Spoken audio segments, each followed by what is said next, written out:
Thank you, everybody. It's so nice to be here with you. It's so nice to have the people online also joining us. It's my pleasure to be back at CIIS. This is a place that I consider home for many years. It's where I came through as a student coming from Brazil and taught here for 12 years. And so it's my pleasure to be here today. And this is a beautiful conference and so many wonderful presenters. So thank you so much for Helgi and Lee for the organization of this. And as we're getting started with this topic, I want to invite everybody to take a moment to first connect with your breath. And in that, perhaps invite in your own way your connection to the mother archetype. And I am going to specifically invite the mother of the waters, the mother earth, the mother of fire,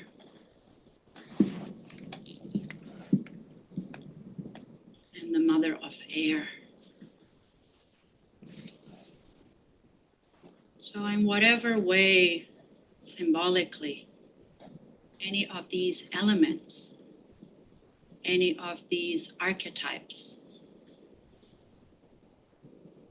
of the mother connect with you right at this moment.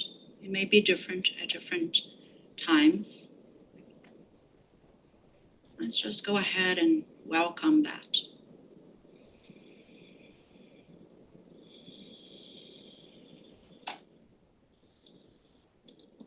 A reverence to that which is bigger than us, to that which came before us, and to that which holds us all.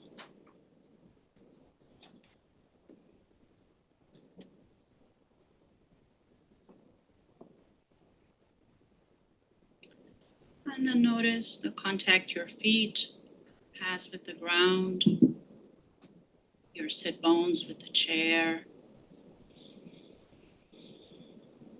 And another deep breath to, in your own time, in your own way, bring your attention back to the room.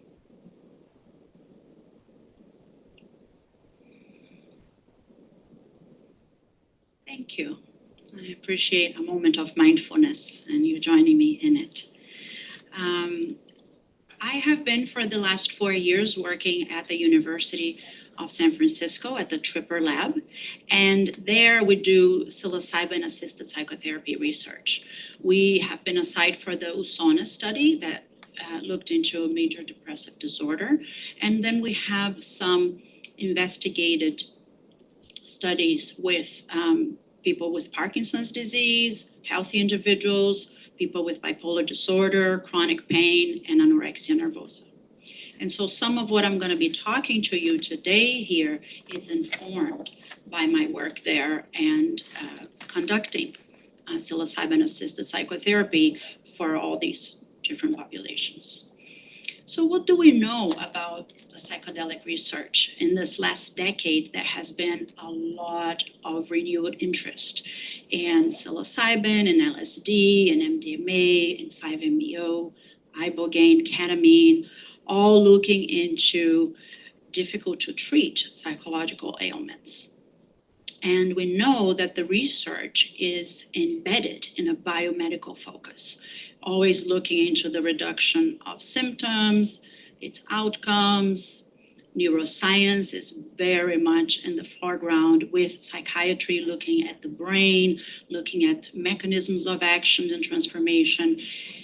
And in that, we have a risk of neglecting the symbolic, the archetypal, and the relational dimensions of healing. And my presentation here today is to bring focus to that. Even though Jung himself did not personally or clinically get too deep into exploring psychedelics, his psychology offers therapeutic insights for us and lots of considerations for this work. And so much about the opposites, right? Here we are on a weekend of the solar eclipse, where we have the sun and the moon covering together, and we are hearing so many other speakers in this conference talking about the polarities and that tension of the opposites. And so I bring in the masculine and feminine as an illustration here for my talk. The masculine has the logos, the rationality, the structure, the control, logic, validity, reliability. So much of science is about that. And Eros, more into relational realms, the receptivity, the containment, the non-linear aspect of healing, the mystery. How do we change? How do we transform? How did that happen? And feelings and imagery. And it's obvious that research overemphasizes logos with the data, with the images, with the focus on the outcomes and the control and the trying to understand it. What exactly happened? How did this person change and transform? And what I want to invite the mother archetype as a way of restoring the balance and wholeness that has to do with healing processes that are a lot of times not quantifiable by an assessment test. Maybe some of you have seen this image before when we're talking about mechanisms of action in neuroscience. This picture from Robert Carter Harris, which is one of the leading researchers in the field of psilocybin-assisted therapy. On the left is a brain and ordinary consciousness, and on the right is a brain under psilocybin. And so what you see here is an enhanced activity in the neural cortex. And so a lot of the clinical efficacy of psychedelics across depressive mood, anxiety, substance abuse disorder, and many other ailments that are being studied right now are being associated to these changes that are happening in the brain. And there are some mechanisms that are understood in that, such as the neuroplasticity of the brain. So there's an understanding that the default mode network disintegrates and reintegrates under the influence of psilocybin, providing enhanced psychological flexibility. So a lot of psychological ailments are rooted in the thought pattern. And if there's more flexibility around thinking, then if we think differently, we feel differently, we behave differently. So that's kind of the idea. So if we can loosen up the mechanisms in the brain, then there's a possibility for change. And we know from research that set, setting, and therapeutic alliance is crucial for healing. And the research is also pointing out that containment in nurturance is key.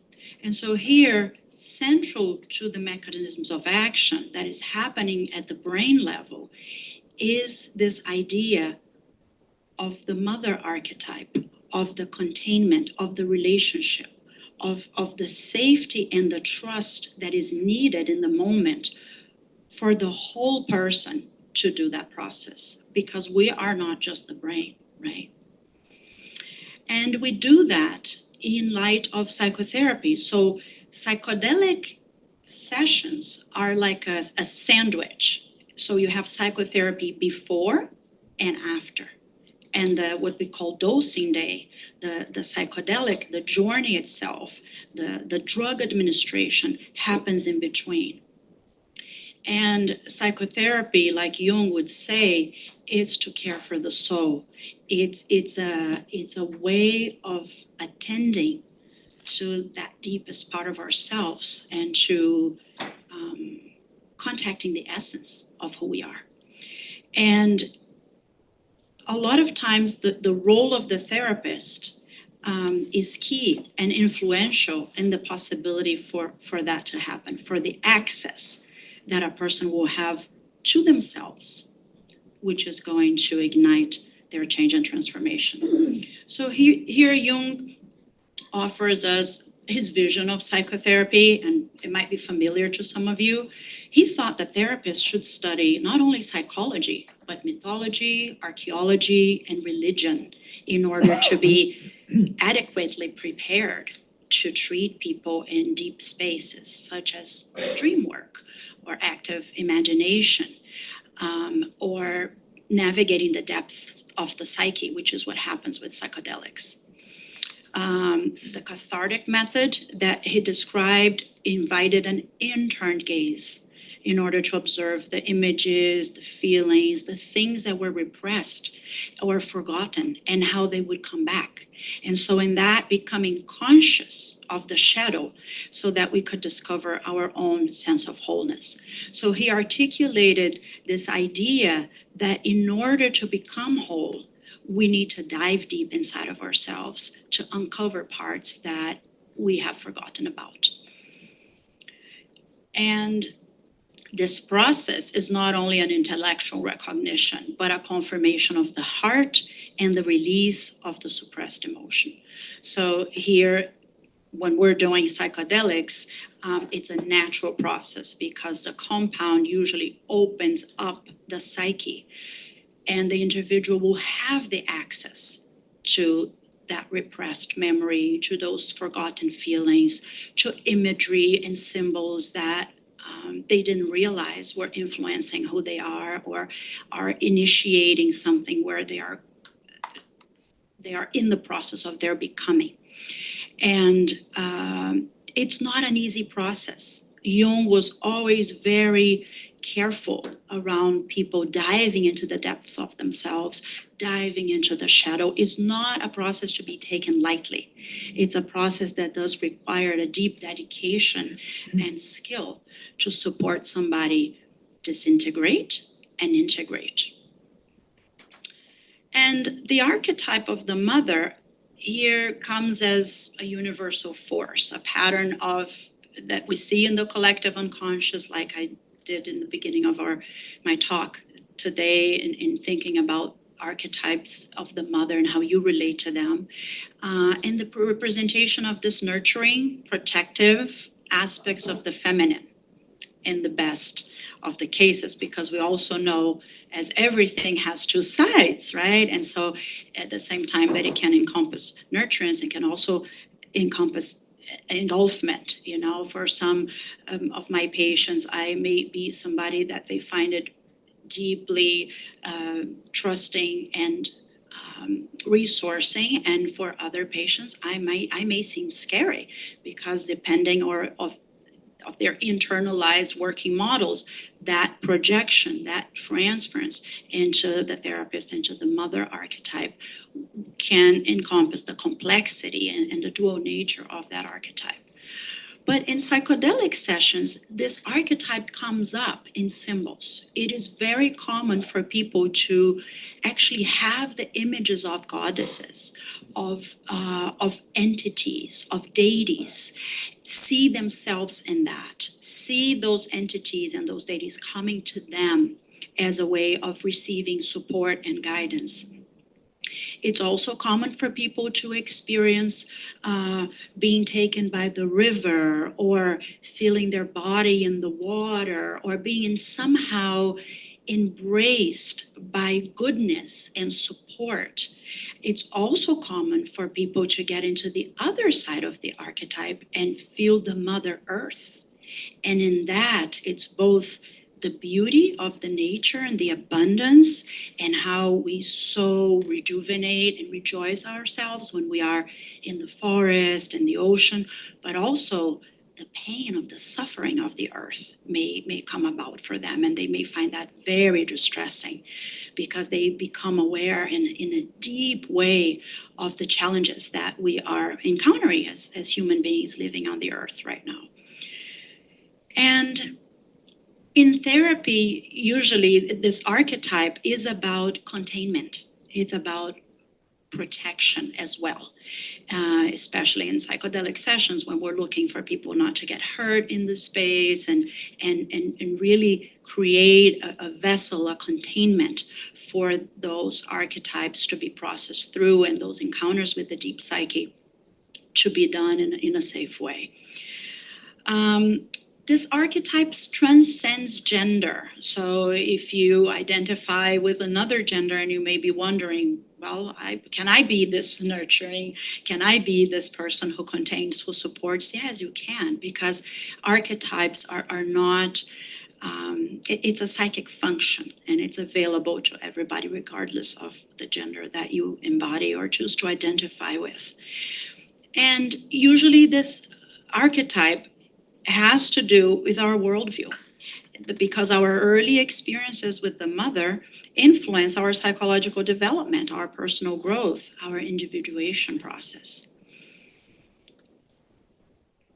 So how do we go about that? Like I mentioned to you, the preparation sessions are key in order to support somebody opening up their psyche in this way.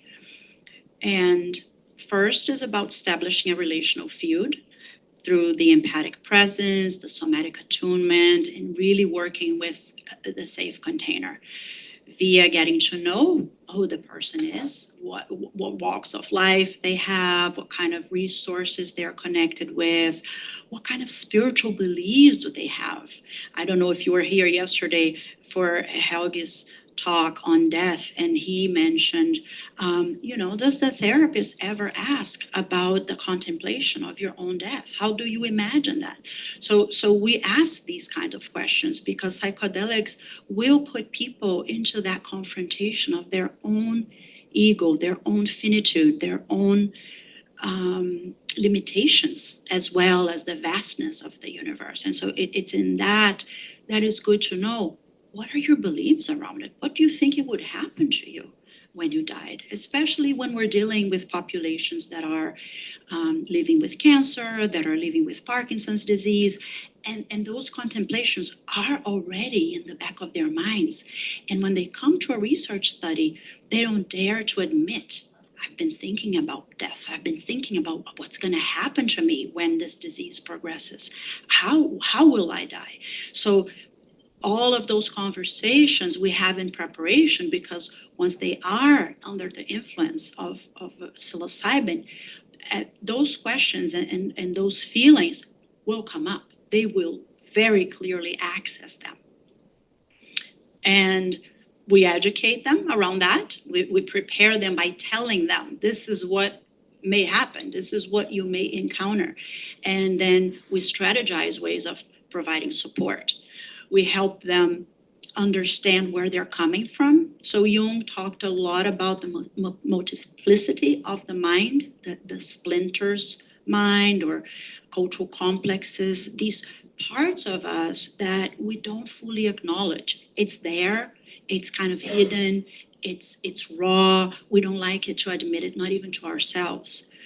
When you take psychedelics, it opens up. You get in touch with that. So we begin in the preparation process exploring how the different parts are already there. And it shows up and what people think will happen and what they're looking to have happen. And so we explore, what if that doesn't happen? Or if this happens, how would your life be different, right? And then the parts of them who feel excited to change and who are motivated to engage in transformation, and the parts of them that feel hesitant, like, I'm not sure about this thing. All the fears, all the hesitations. And so the validation of that is key. So the different parts are being acknowledged and named before the bigger openness happens.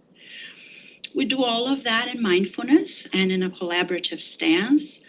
We offer support both in cognitive ways and energetic ways, but also in physical ways, such as holding somebody's hand, putting a hand on their shoulder, providing a pillow so that they can, move against. And so there's many somatic ways in which somebody may need support during a psychedelic session, and we practice that before we get into it. We practice in ordinary consciousness before they're altered, so they know what to expect.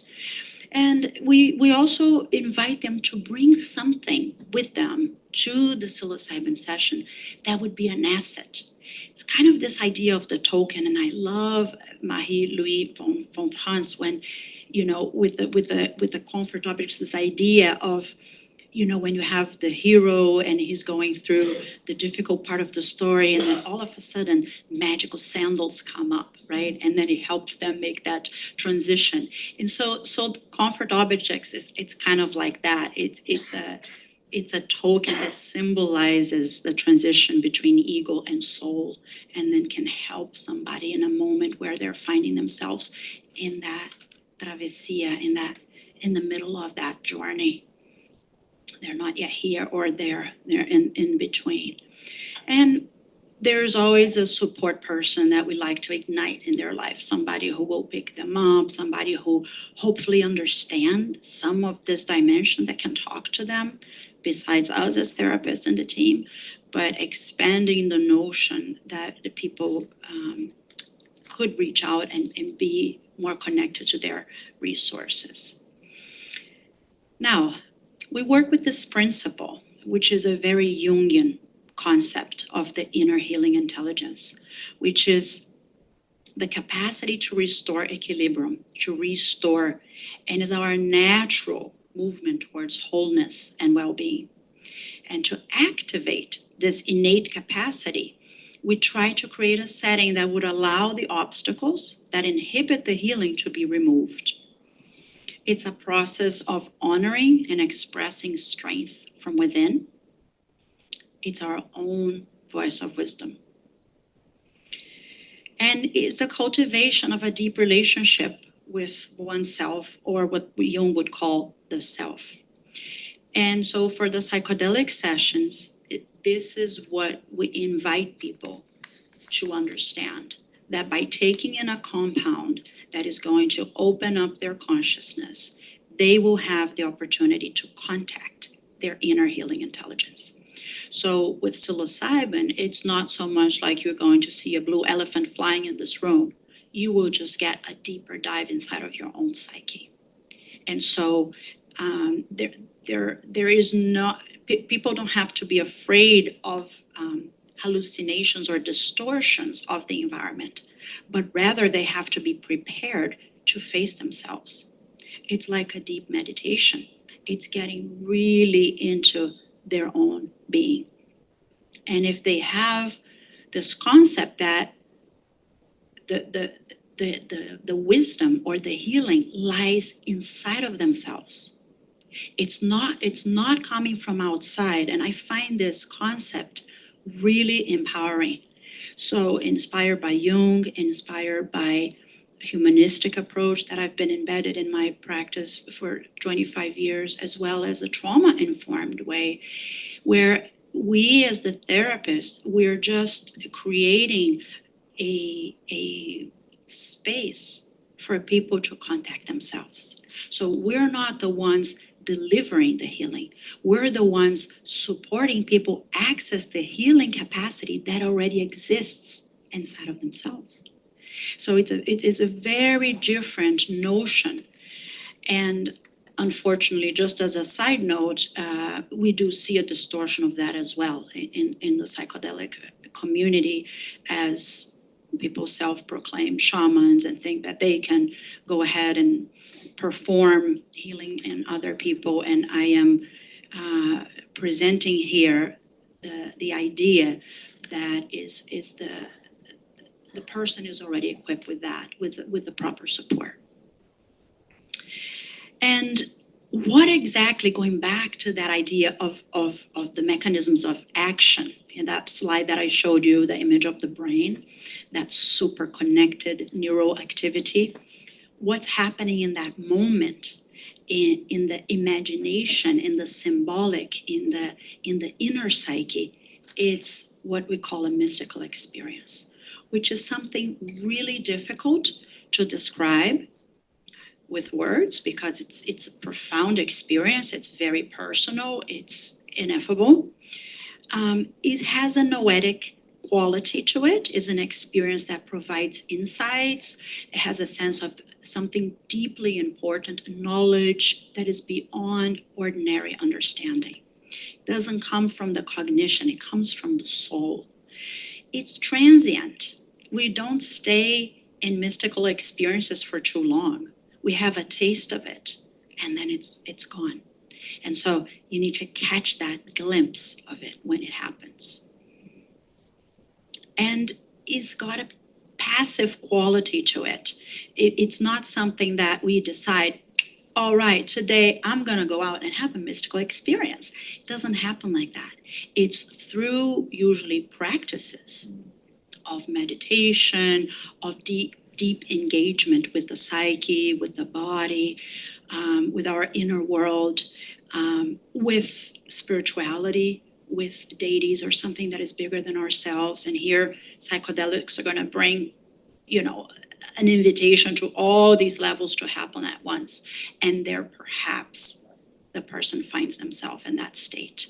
And in that state, it's a liminal space.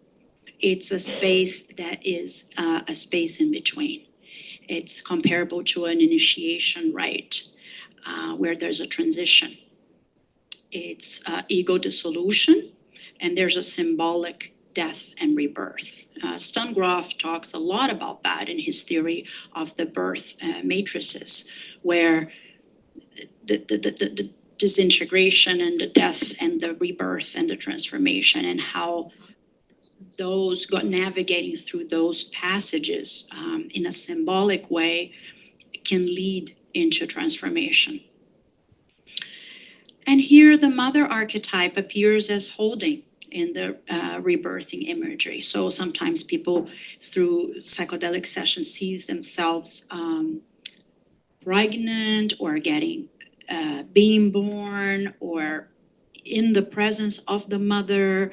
And so this whole idea of themselves, so it's both somebody there assisting their birthing process and they themselves birthing themselves. So I like to think about the psychotherapist as the midwife of transformation. So because it's the person giving birth to their own new manifestation.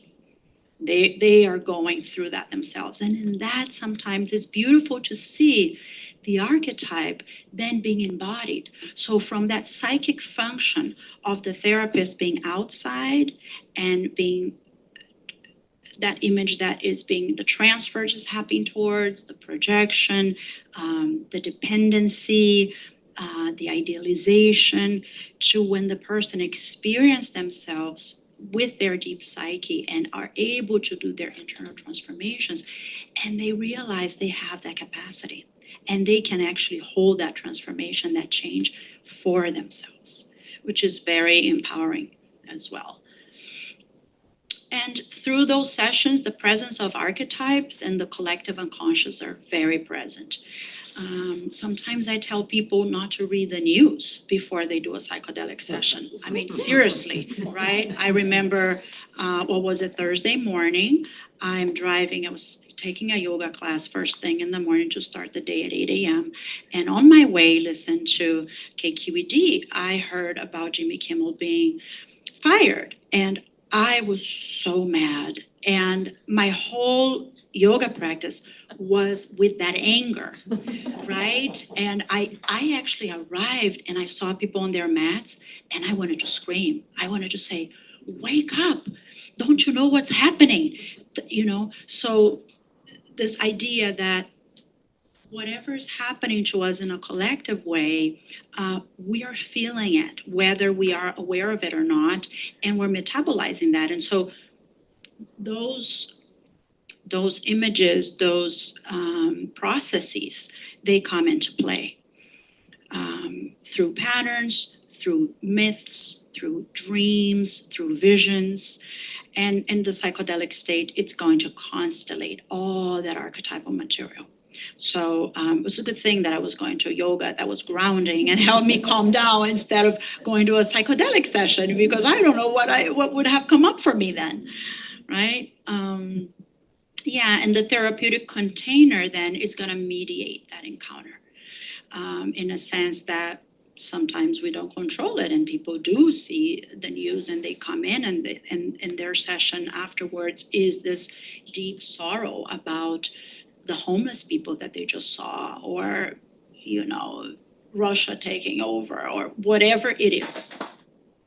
And it's our job as therapists in that mothering, in working with the archetypal symbology to then mediate that, right? So Jung saw the therapy space as the sacred vessel for that transformation to happen, the alchemical vessel. And in that space, sometimes the transference is heightened, the projections are intensified. It could be in a very positive way, like somebody seeing me as their beloved grandmother and really, really loving me because she would look at my hands and see her grandmother's hands and hold on to my hands like she was holding on to grandma, who was at that point an ancestor. Or it could be something that somebody gets upset. I'm not getting the experience that I'm liking, and what are you going to do about it? And it's our job to, in either way, support them with whatever archetypal forces they are navigating in that moment, in a receptive way, containing, and non-directive, because we don't exactly know what people need for healing. They know, their psyche knows. Something deep inside of themselves is ready to transform. And when that's ready, given the right, safe opportunity, they will do that. But it's not up to us to dictate the outcomes of somebody's process. And I like to think myself as a doula, especially in research, because doulas have in many ways humanized the birthing experience for women in hospitals. And here we are inside of psychiatric institutes that are very focused in neuroscience. And I'm talking to you as I'm talking to them and training the people in the team around presence, around reassurance, around safeguarding without controlling, without directing, without pressuring people to arrive somewhere or to have a specific outcome. And so it's really about the process. And it's so much about the process that the integration sessions, what happens after the journey, sometimes it's what really makes the shift happen for people. Because the journey itself, like Jung would say, it could be destabilizing. It could be a lot of unconscious forces and a lot of difficult material to process and make sense and understand. And it's after that we support them with that. And the potential here is not only to reduce symptoms or to process old memories, but it's to empower people to re-engage in life in a different way. It's about integrating the unconscious material with the conscious mind, so it's a meaning-making process. It's shaping and embodying new belief systems and new narratives, because if I think about something differently, I might feel different, and therefore I might have different behaviors in my life that will follow that. So how do we support people then getting into coherence with this newly acquired inner knowledge about themselves that they just received, which may be overwhelming, which may be unexpected based on what they knew of themselves before, may be revealing because the contact with the self, with essence. If one has a regular practice of checking in, and that opportunity maybe is a familiar event, but if somebody has found themselves distant from their own inner nature and their own internal psychological processes, the psychedelic session can be very overwhelming because it's going to pull them right back in. And when they come in and they land in themselves, whoa, this is what I have to deal with? Holy moly, how do I do that? And that's the integration process will support that transformation, that container, in a nonlinear way. And people will take their times to get there and eventually do have changes in their occupational and professional lives, and their recreational activities, and their relationships, the ways they engage in self-care and spiritual practices. And if they don't complete that process with us while they are inside of a research study, we refer them to psychotherapy, and hopefully depth-oriented, somatic-oriented psychotherapy that really will value that symbolic and richness of their inner process. A quick case vignette. This was a participant that came in for one of our studies, and in this journal, just one aspect of his identity was he was Muslim, born and raised in a culture that really held the masculine in a certain way. And during his psilocybin session, he was moving his body a lot. He was almost dancing on the couch. He was laughing, and he was talking about the goddess. And he said, "Oh my God, God is a woman." And I secretly enjoy that session very much. But for him, it was a huge revelation, a huge surprise. Nothing in his upbringing and worldview had ever considered that the goddess would be, and he would just laugh and move and laugh and move and describe the goddess. And it was like, oh, and he was just like a child. He was like, "Oh my God, it's a woman, it's female." So, once he came back from all that beautiful exploration that he did with movement and breath and the images and the feelings that came with that, we grounded him back in the ordinary consciousness and worked through the integration process. I asked him, well, how does this make sense in your life? And there comes the difference. That's where the transformation occurs, because he looked at his wife differently. And even though they're both top CEOs in technology and had children, somehow he realized, maybe men should be doing more psychedelics, that the wife worked much more than he did. He realized that. He was like, oh, wow, she does so much. All the things with the kids and the dinners and all of that, because they were both in leadership and they were both high-end workers. But somehow he just realized that the wife, besides doing everything that he did, was doing plus with the family life.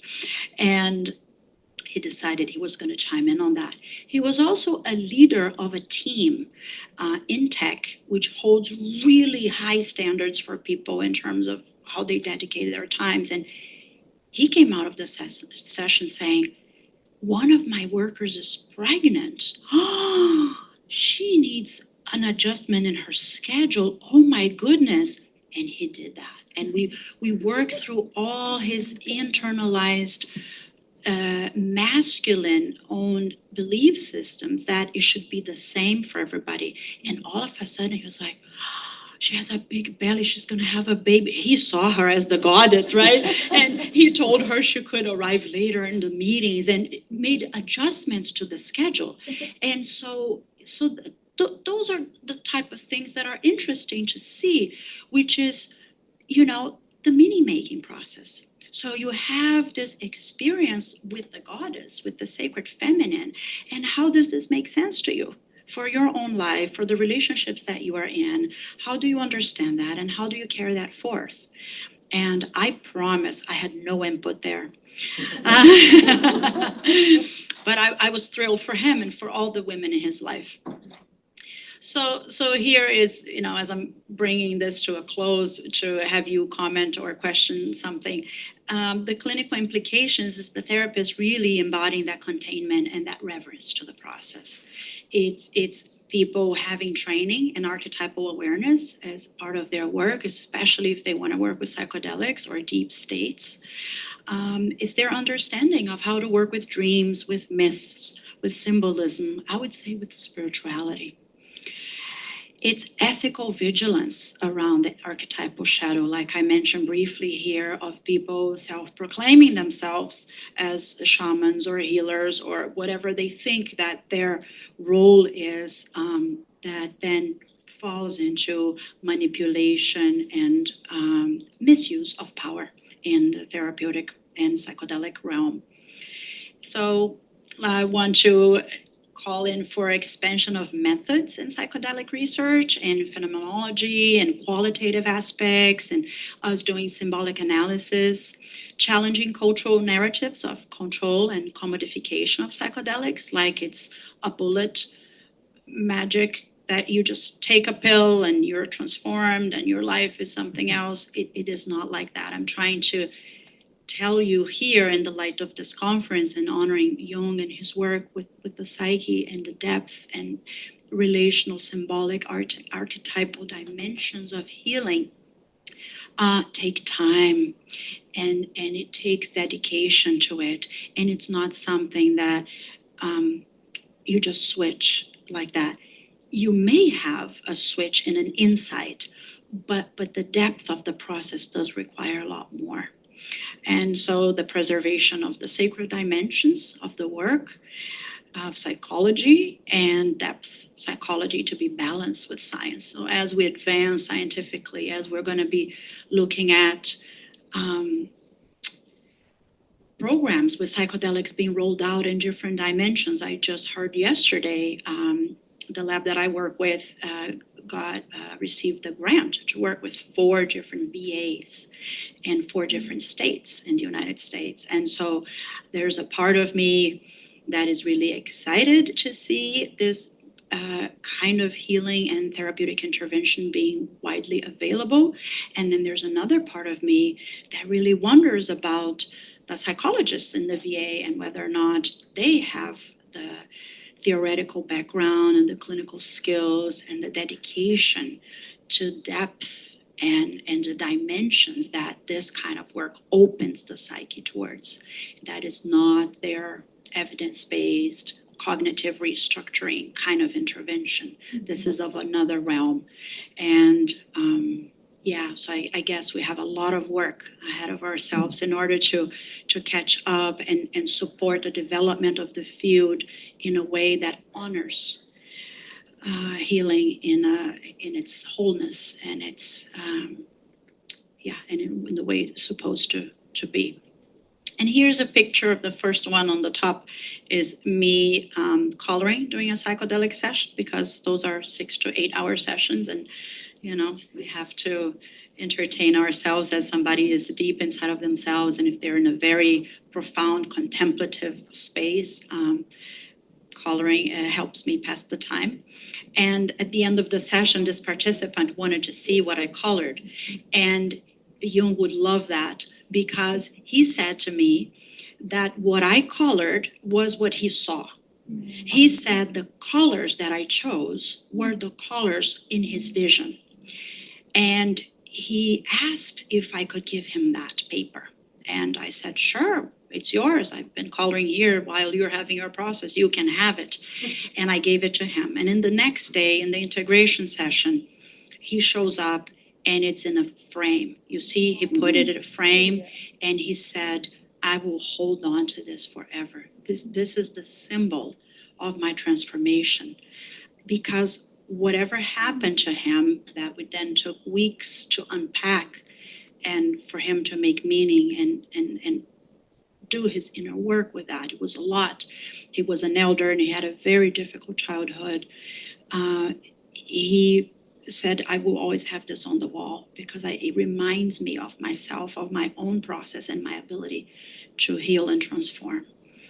And so, again, calling in the attention to the process, to the relational field, to the installation of hope, because from this moment, this is the very next day, he has that as a symbol that he can hold on to. That in Yalom language, right, is what we do as psychotherapists. If we do our work well, we're helping people have hope about their lives. And through the symbolic expression here using colors, and so sometimes psychotherapy and psychedelic-assisted therapy, it's like a healing ritual. There's a beginning, there's a dive inside, and then there's an end. It's a dive. And this mandala, I think, served as a transitional object for him, who then became very attached to me as the mother. Part of his story was that the mother committed suicide, and he was the older of 4. And he had to mother his 3 younger siblings. And his relationship to me was so deep, and I so felt that countertransference of him as my son, even though he had twice my age. There we were in a dynamic where I was able to support him in working all the feelings that he had, the loss for that mother. And I could be that container for him, and that he could come out stronger, because mom is gone, and it's about time that he can come to terms with that. And it took him almost his whole lifetime. And in conclusion, a psychedelic therapy can be an archetypal encounter. The mother archetype is a guiding principle in that we're looking into balance the masculine aspects of research with the feminine aspects of the depth of this work, and protect the sacred mystery of transformation. Thank you very much.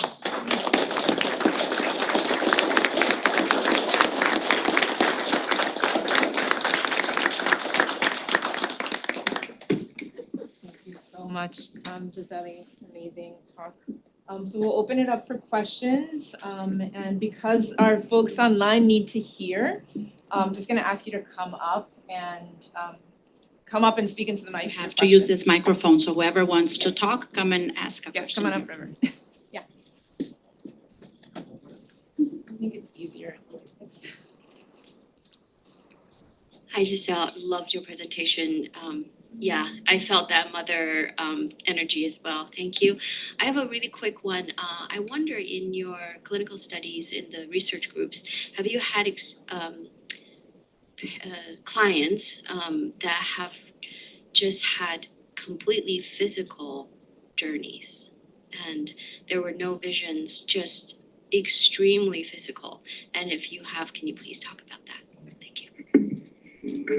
Yes, like I said here before, we do not determine as the person who's going to journey or as a therapist whether or not those states, those psychedelic liminal states, or a mystical state, or an inner transformation, or a recovery of a memory that needs to be integrated, or any of what could happen, we don't know. So what we do is we prepare people to the possibilities of what can happen.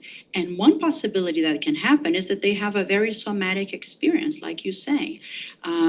They experience the body very light or sometimes very heavy. They can be very warm and fuzzy and relaxed, or maybe they get really cold and jittery and uncomfortable under their own skin.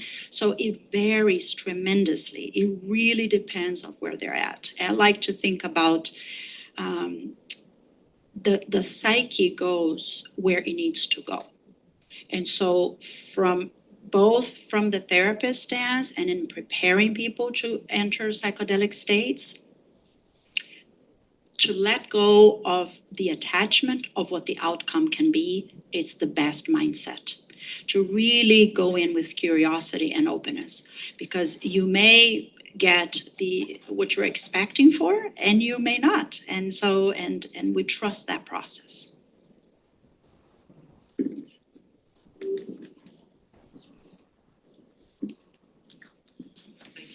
It was a really elegant presentation. Thank you so much. My question is, can you say more about, you said in the beginning there's this process of de-integration and reintegration, right? Can you just say a little bit more about, from a neurological standpoint, what are we depending on as a mechanism for the psyche or body-mind to reassemble and reintegrate to return? Thank you. That's a very good question that neuroscience is spending a lot of time and efforts in discovering. So what is the disintegration, the disassembling, and what gets then connected or reconnected afterwards? And there is no way to know exactly what is being dismantled and what those connections will be. And I think if we knew that, we wouldn't be in many of the situations that we're in. We would just distribute psychedelics wildly, and we would all be illuminated, and I don't think we're quite there yet, individually, collectively. And so what that says is that it's a mystery, and that's what I'm calling in here, is that yes, while we're finding biomarkers in the blood as that can be read as an immense amount of energy. This week I heard, this is very exciting, it's going to be presented soon and the paper is coming out from the lab that I work at, that somebody in the very next morning of psilocybin in their blood, there was a movement that it was like the person would be 10 years younger.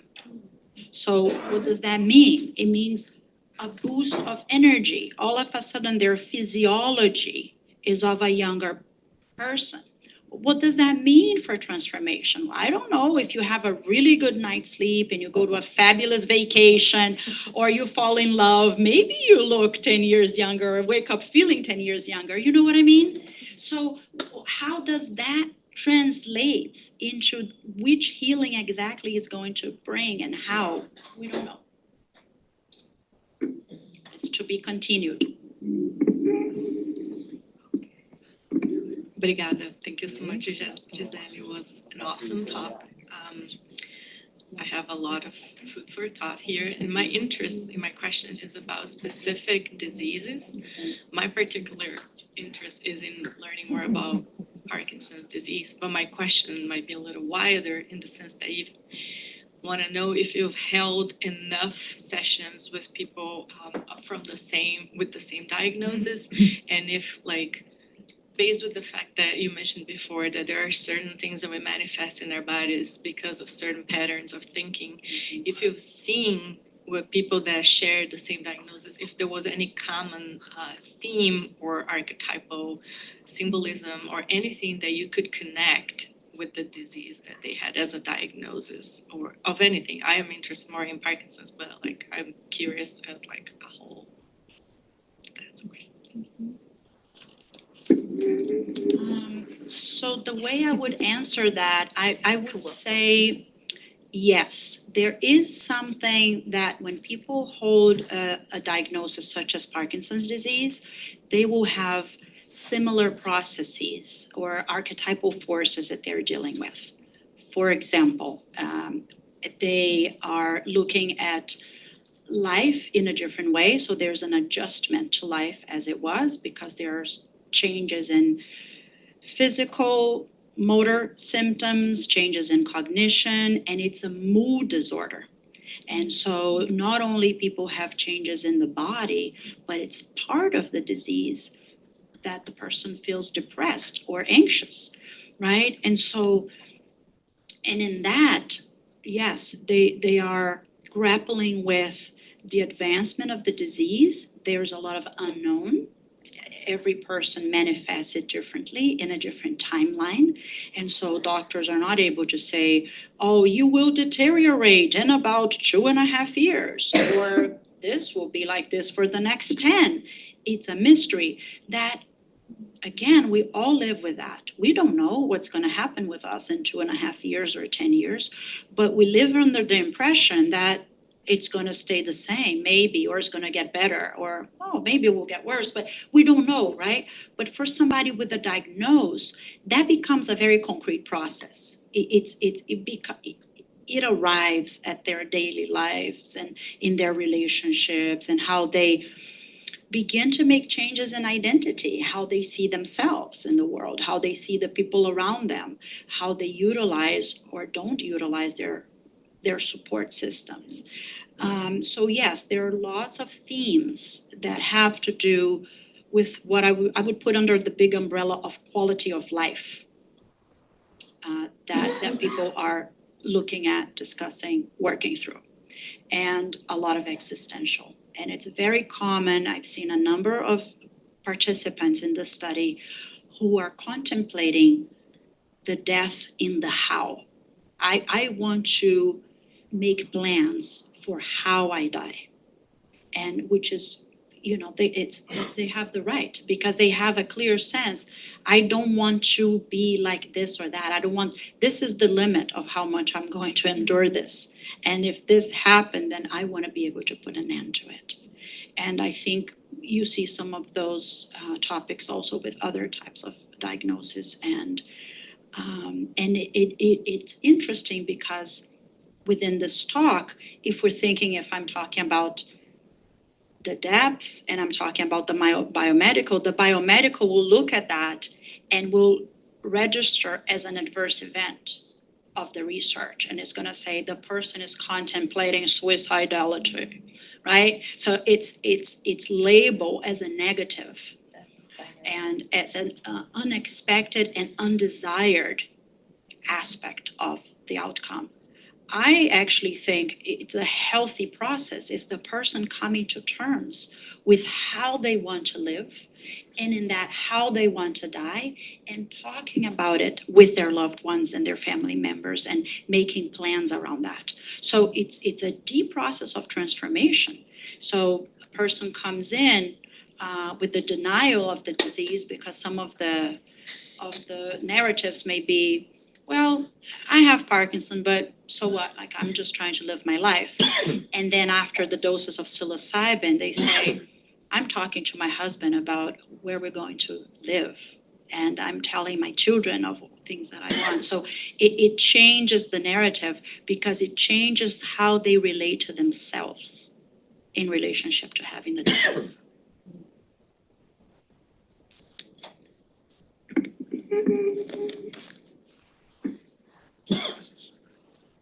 Gisele, thank you so much for this talk, for all the work that you do.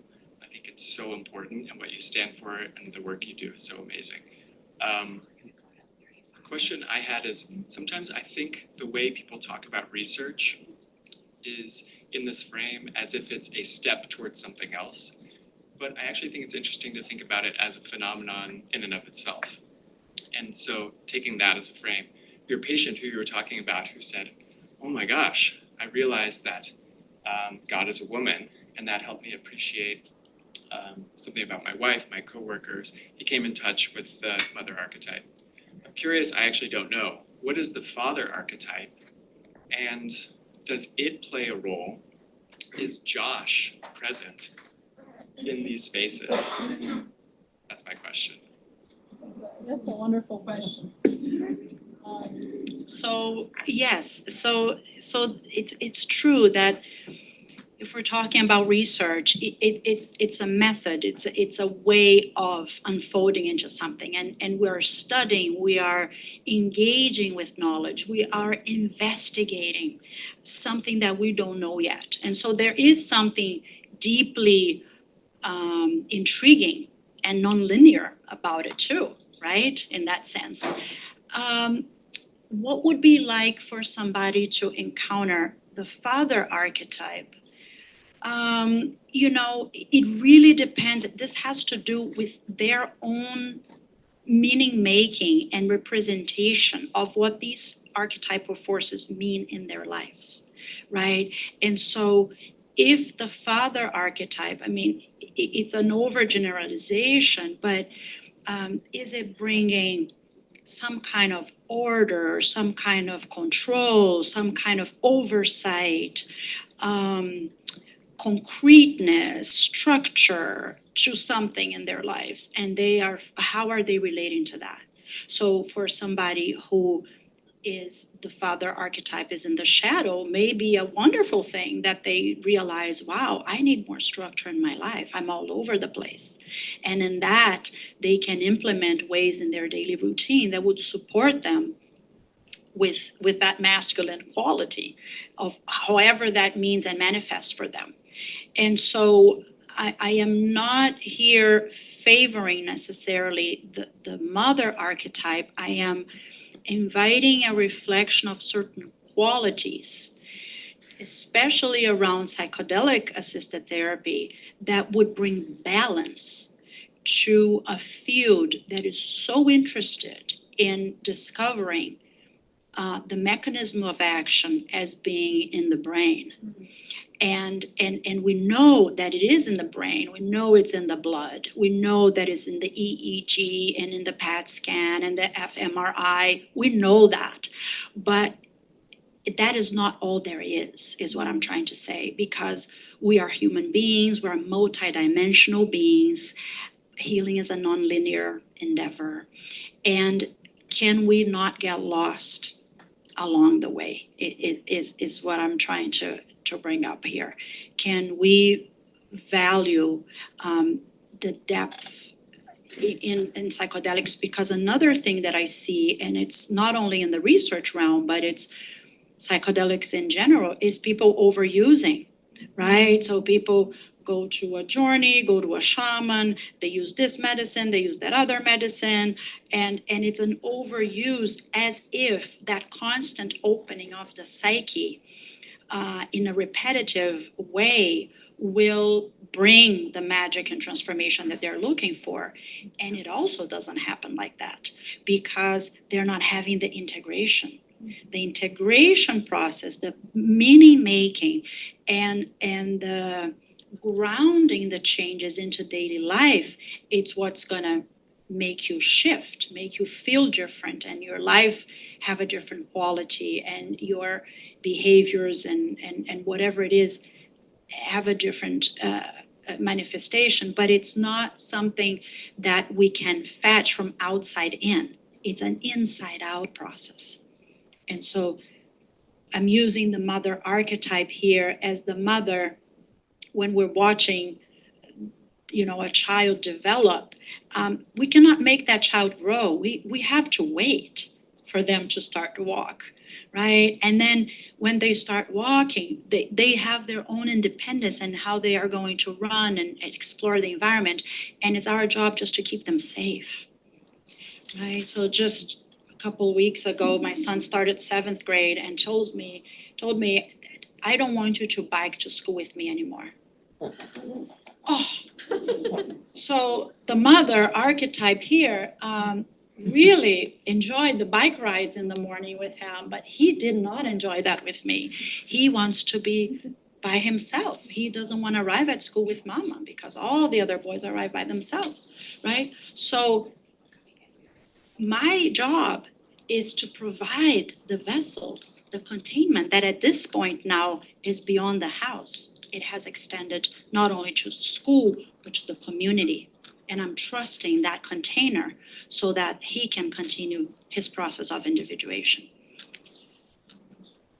I know I went a little bit on a tangent here, but yeah, so the other piece that you brought up was, okay, how do people from the top, how does leadership influence what's happening, right? I like to think about parallel processes. Yes, so I do think that people making policies, people holding grants, principal investigators, directors, CEOs, they actually do have a lot of power in the how, because sometimes they don't fully understand that in which they have the power to make happen, and sometimes they do, and that's wonderful. But so how do we support the people on the top to better understand how to utilize the resources that they have? It's another collective quest that we have to unfold. Thank you. Thank you very much, everybody.